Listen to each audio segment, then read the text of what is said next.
부인! 부르는 소리만 안방에 흘리고 태섭은 대돌 위에 신을 벗고 마루에 올라서며 뒤에 따라오는 두 사람을 보며 들어오시구려. 욕이라도 하셔야지. 때가 됐는데. 큰아지매가 일어서서 치마폭을 잡고 마루로 나서보니 광수와 재수가 큰아버지를 따라 이미 마루에 올라와 있고 그 뒤에 낯익은 두 사람이 서 있다. 영문을 모르는 큰아지매다. 어서들 오세요. 영감은 저녁은 하셨소? 동네에서 자실 거라 믿고 우리는 이미 먹었는데. 건성으로 두 남자를 향해 짧은 인사만 하고 태습에게 얼굴을 돌려서 묻는다. 내는 했는데 지목수가 늦게 와서 못했구려. 할 얘기도 있고 상이나 내오시구려. 아이고 저녁은 됐습니다. 마님 우리 걱정 안 하시도 됩니다. 시대가 시대인지라 큰아지매를 마님이라 부르는 사람이 드문 마당에 그중 나이든 지목수는 여전히 마님이라 부른다. 지목수의 손사래 뒤에 장승같이 무표정하게 서 있는 장씨가 있다. 안 그래도 지난번에 수고를 하셨는데 마침 잘 오셨네요. 약주라도 한잔 하셔야지요. 어서 들어오세요. 야야 광수야, 엄마 좀 불러오느라.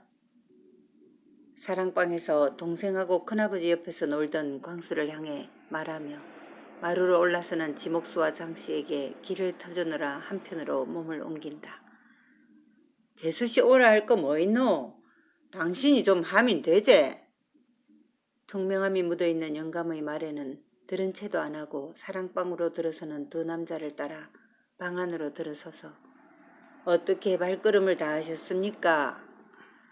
무슨 일인지 궁금해서 묻는 큰아지매다. 신이 있던데 누가 오셨소? 태섭의 대답 대신 하는 물음이다. 예, 저한테 볼 일이 있어서. 재수야, 빨리 가서 엄마 오라고 해라. 우리에게 볼 일이 있어서도 아니고 저한테라고 한다. 그 말은 당신과는 상관없는 일이니 더 묻지 말라는 뜻이렸다. 대충 차리면 될 것을 굳이 또 재수씨를 오라가라 하는 마누라가 태섭은 밉다. 쓴 입맛을 다시며 태섭은 당신도 잠깐 안구려. 우리 얘기도 들어야 할 게 있으이. 그 당신도 알 테지만 내일부터 샘을 풀 낀데 아무개도 정자를 하나 지어야 될 것 같소. 빗물도 맞고 낙엽이나 먼지도 맞고 어쩌든지 샘이 너무 드러나 있어 있겠네. 그래도 그게 참 귀하고 중한 샘인데. 대충 중얼거리는 태섭의 말에도 금방 알아차리는 큰아지매다.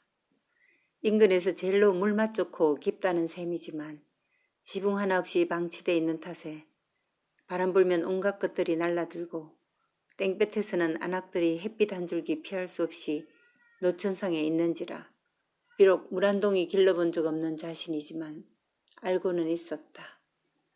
문득 머릿속에서 뭔가 지나가는 듯한 큰아지매가 입을 연다. 샘에 지붕을 씌우자는 겁니까? 캐서 내 지목수를 오락했구만. 당신이 돈을 들이서 그래도 그거 할 사람은 당신 아니면 여기서 누가 하겠노? 마누라를 향해 얼굴을 돌리며 태섭이 화난 얼굴을 짓는다. 돈줄을 쥐고 있는 마누라니 좀 전에 입속에서 돌던 쓴맛도 꿀꺽 삼키고 치켜 올린다. 그래, 이참에 좋은 일도 할 수 있지. 샘을 파서 사람들에게 덕을 쌓는다고도 하지 않던가. 새로 샘을 파는 것도 아니고 천금을 들여 절을 짓는 일도 아니고 좋은 일로 자신이 하는 씨바지 일이 그저 잘 성사됐으면 하는 생각이 드는 큰아지매다. 아이고 마침 좋은 생각을 하셨네 영감님이. 그럼 얘기들 나누시고 하고는 동의를 한다는 표시를 마치고 일어서려던 큰아지매는 아직도 태섭의 옆에서 떼기를 접고 있는 아이들을 보고 말을 하려다가 그만 접는다. 집을 지키고 살았지만 부엌 살림이라고는 상관 안 하고 사는 큰아줌매는 막상 주반 하나 차릴 엄두가 안 난다. 조금은 난감한 생각이 들지만 해볼 요량으로 신을 돌려 신고 봉당으로 내려서서 부엌으로 들어가려다 돌아서 안방에 앉아있는 두 여자에게 아주머니, 네, 상 좀 보고 들어오겠습니다. 소양아, 너 잠깐 좀 나오니라. 두 짝으로 닫혀있는 정지문을 열고 넓은 부엌으로 들어서니 계열배기 동서가 왜 정지문을 닫아두었는지 알 것 같다. 안방에서 물린 상은 그대로 부뚜막에 걸쳐져 있고 바가지는 열려있는 물단지 위에 둥둥 떠 있고 반갑지 않은 음식 냄새가 불쾌하기 짝이 없다.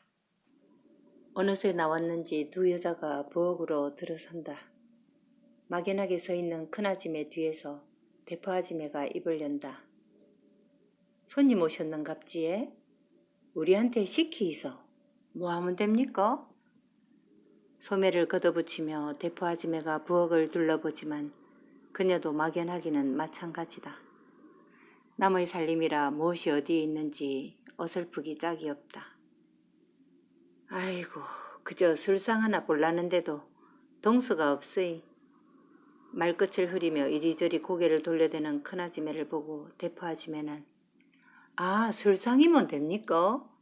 아, 그 기사 뭐 겉절이 있고 하이께네. 술이 나네 어이소. 소양아, 니는 설거지나 좀 해라. 부엌을 치우지도 않고 문을 닫고 나간 그 동서라는 여자가 한심하다는 생각이 드는 대포아줌매는 소양에게 상위에 뒹구는 빈 그릇들을 동이에 주섬주섬 담아주고 자기는 상을 훔쳐낸다.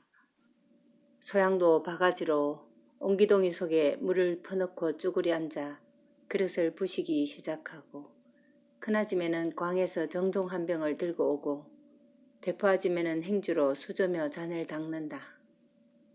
아줌매, 물통 속에 수박이 있을 겁니다.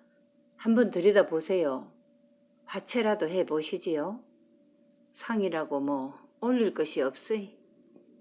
큰아줌매의 해보지요 하는 말이 참 어정쩡하다. 자기는 못한다는 말투고 또 그래도 손님으로 온 여자에게 대놓고 시킬 수 없으니 하는 말투다. 이미 어둑해진 저녁이라 깊은 물단지 속은 더 깜깜하다. 속이 보이지 않자 대포아줌매는 저고리 팔을 한껏 걷어올리고 손을 물속에 넣고 휘젓는다. 있네예. 그랍시다. 시원한 하치 한 그릇이면 여름에 대심더. 근데 꿀 좀 있습니까? 아 참, 꿀도 내와야지요. 돌아서서 큰아줌매가 다시 나가고 대포아줌매는 수박을 숭숭 썰어내고 소양은 마친 설거지 동이를 들고 부엌을 나서고 별것 아닌 술상 하나 마련하는 부엌에 세 여자가 왔다 갔다 분주하다. 옷을 잘 입힌 육각 소반을 든 큰아줌매가 건너방으로 가자 대포아줌매는 남아있는 수박을 크게 한 조각 썰어서 소양에게 주며 아나, 니도 무라. 보아 하이께네 저 아줌매는 안방 구들만 지키째 딴 살림은 통 모르는 사람이다. 네가 살림끄정 해야 할란가도 모르겠네.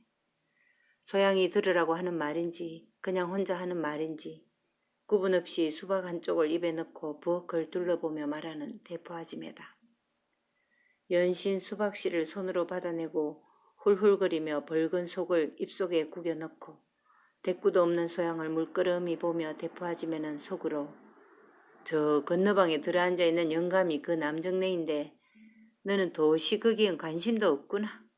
내는 궁금해 죽겠구만서도 하면서 철없는 소양을 넋놓고 본다. 들어오세요 아줌매. 큰아줌매의 부름에 먹던 수박을 얼른 치우며 입을 훔치고 대포아줌매는 또 소양의 손을 부여잡고 부엌을 나선다. 다시 자리 잡고 앉은 세 여자들. 역시 입을 먼저 열고 길을 내야 할 사람이 큰아줌매다. 손님을 부엌까지 들게 하고 제가 지나쳤습니다만 덕분에 동서 없이도 상을 받네요. 미안한 듯 개면쩍은 듯 엷은 미소와 함께 치사부터 마친 큰아줌매는 다리를 고쳐 앉는다. 아유, 언제? 그게 무슨 상이라고 예. 대포 아줌매도 거들며 어색함을 버무린다. 아시다시피 보살님 덕에 소양이가 여기까지 오게 됐고, 그리고 전에 소양이와 나눈 말이 있어서 약속을 지켜야 합니다. 우선 하면서 문갑 속에서 미리 준비해서 싸놓은 보자기를 꺼낸다. 아까 전에 무당에게 준 것과는 비교도 안 되게 큰 뭉치다. 저도 큰 돈이라 속으로 걱정을 했답니다. 누가 어떻게 이걸 지닐지 하면서 그들 중간에 내놓는다. 30만 원이다 소양아. 그리고 네가 아들을 놓고 나서 다시 10만 원을 주기로 했으니 나머지는 그때까지 있거라. 이왕지사 거래니 확실히 해야 할 것 주저없이 입에 올린다. 대포 아줌매는 어쩔 줄을 모른다. 청보자기에 쌓여는 있어 보이지는 않지만 평생 한 번도 보지 못한 큰 돈 앞이다. 자기 돈이 아니니 감히 돈 뭉치에는 물론 손댈 엄두도 안 나고 갑자기 사람을 앞에 놓고 아들이며 10만 원이며 거침없이 무슨 물건 거래하듯 쏟아내는 큰아줌매의 말을 들으며 대포 아줌매는 비로소 실감하고 있는 것이다. 눈을 사각으로 내려 돈을 한참이나 쳐다보던 소양이 거침없이 돈 보따리를 끌어당긴다. 그리고 그것을 대포 아줌매 무릎에 털썩 올려놓으며 아줌매, 지는 아줌매만 믿습니다. 우리 어머니 아줌매 옆에서 같이 전방하도록 해주이소. 꼭 그리 해주이소. 갑자기 돈 보따리가 치마 위에 올라앉자 당황한 대포 아줌매는 큰아줌매와 소양을 번갈아 보며 오야, 네 그리 has구마. 니는 그저 아줌매 말씀대로 잘 듣고 몸이 성해야 된대. 야를 그저 잘 돌봐주이소. 아주 아닙니까? 지가 드릴 말씀이 없습니다. 두서가 없는 말이다. 당연히 무슨 할 말이 준비되었을 리 없다. 그저 소양 애미를 대신해서 어디서 살며 어떤 사람들인지 알아나 보러 왔고 소양이 주는 돈을 3,000포까지 운반하는 것이 자기의 일인데 막상 큰아줌매 앞에서 소양 애미를 대신이라도 해야 할 양이니 당황하지 않을 수 없다. 딸 팔아먹고 돈 챙겨서 감사하다고 할 수는 없고 씨 못 내려 돈으로 남의 딸년 아랫돌이 살려 하느냐고 나무랄 수도 없고 돈을 보고 소양을 보고 다시 큰아줌매를 보고 대포 아줌매는 그저 어색하고 난감하다. 눈치 빠른 큰아줌매가 들어선다. 아줌매, 걱정하지 마세요. 제가 복이 없어 후손이 없는 터라 종손의 예를 지키고자 하는 일입니다. 하늘이 도와 보살님이 말씀하신 대로 소양이 아들을 넣으면 몸 푸는 대로 집으로 갈 겁니다. 집안일을 시키고자 오라 한 것도 아니고 아이를 키우라고 하는 것도 아닙니다. 아무 염려하지 마시고 먼 길 가시면서 수중에 돈이나 잘 챙기도록 하세요. 어느새 눈물을 훔치는 대포 아줌매와는 달리 소양은 도무지 아무런 표정이 없다. 그저 고개를 모로 돌려 문 앞에 걸린 대나무 발에 그려진 봉황을 보고 있을 뿐. 어느새 늦게 들이닥친 여름밤이다. 깜깜해지는 방안을 핑계삼아 큰아줌매가 일어서며 난포불을 켜야겠네요. 소양아, 너도 내가 난포 하나 줄 테니 들고 아래채로 가거라. 세 여자가 일어서서 마루로 우르르 나오는 참에 걷는 방에서도 방문이 열리고 남자들이 나온다. 예기치 않게 맞닥뜨린 터라 대포 아줌매는 육중한 몸을 마루 한편으로 거두며 손으로는 또 소양을 잡아 끈다. 아니 벌써 일어서십니까? 말씀들은 다 나누셨나요? 예 마님. 영감님한테서 말씀 다 들었고 화채도 잘 묵으심더마님. 지목수가 꾸벅거리며 돛돌로 내려서고 그 뒤를 따라 장씨도 마당으로 내려가지만 인사도 말도 없고 누구도 관심 없다는 듯 쳐다도 보지 않는다. 태섭이 마루 끝에 서서 한마디 건넨다. 그럼 장씨는 내일 샘 치우는데 좀 거들고 지목수는 바로 시작하시오. 예, 그러겠습니다. 벌써 대문을 나서는 장씨를 따라 지목수가 나서며 말을 남긴다. 모두 마루 끝에 서 있다. 소양의 손을 잡은 대포아지매는 저자가 영감이구나 하고 안 보는 척 뜯어본다. 힘을 꿈하게도 생겼다. 하이칼라라 하는 머리에 하얀 모시로 아래 위를 입고 더운 여름인데도 데님까지 맹글러 보니 과연 대갓집 영감이구나 하고 생각하고 소양도 지금 이 순간에는 뭔가를 아는지 잡고 있던 대포아짐의 손을 꾹 쥐어댄다. 태섭이 걷는 방으로 들어가려다 뒤돌아서서 뒤에 서 있는 낯선 여자들에게 인사라도 남기려는 듯 마누라를 보며 손님을 와 밖에 서 있게 하는겨. 들어가지. 하고는 여자들을 본다. 아, 지금 아래채로 가던 중입니다. 하루 묵고 가신다 해서.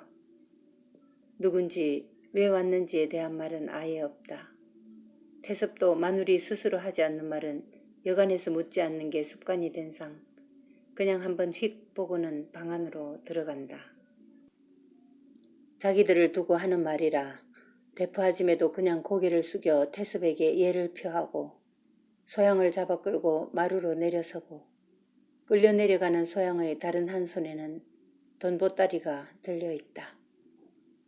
마루에 서 있던 큰아줌매는 소양이 내가 방 안으로 들어가는 것을 보고 아직도 건너방에서 놀고 있는 광수와 재수를 부른다.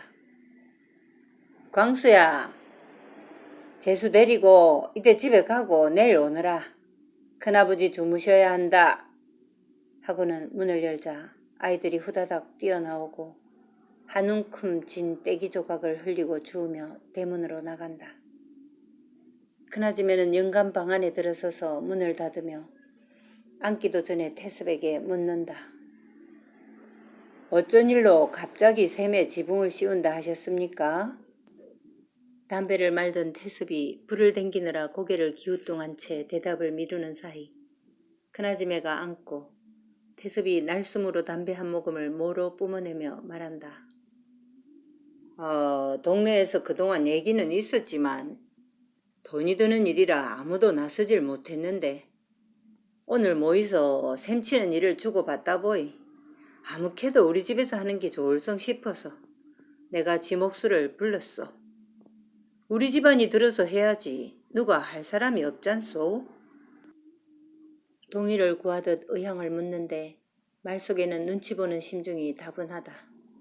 돈 들어가는 일에는 선뜻 혼자 결정하기를 꺼리는 태섭이 오늘은 술 한잔 걸치고 마을 사람들이 축혀 세우는 통에 덥석 허세를 부리며 지목수를 오라 해라 하고 말은 했지만 늦게 온 지목수를 집에 데리고 올 때까지 어쩌면 마누리 동의를 안 해줄지도 모른다는 마음에 심기가 불안했었다.